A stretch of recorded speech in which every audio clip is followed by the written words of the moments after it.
મહારાષ્ટ્રથી આવી રહ્યા છે, જ્યાં મંચ પર બેભાન થયા છે પ્રધાન નીતિન ગડકરી। યવતમાળમાં આયોજિત જાહેર સભામાં તે સંબોધન કરતા હતા। હાજર નેતાઓએ નીતિન ગડકરીને ટ્રીટમેન્ટ માટે ખસેડ્યા છે। આ વિડીયો ખૂબ વાયરલ થઈ રહ્યો છે। મહારાષ્ટ્રનો બનાવ યવતમાળમાં જાહેર સભા સંબોધતા હતા। કાળઝાળ ગરમી વચ્ચે નીતિન ગડકરી બેભાન થઈ ગયા। ત્યાર પછી કાર્યકર્તાઓ તેમને હોસ્પિટલ ખસેડ્યા છે।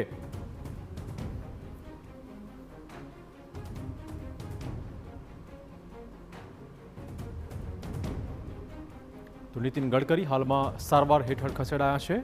નીતિન ગડકરી બેભાન થતાં જ કાર્યકર્તા દોડી આવ્યા હતા। યવતમાળનો આ બનાવ છે।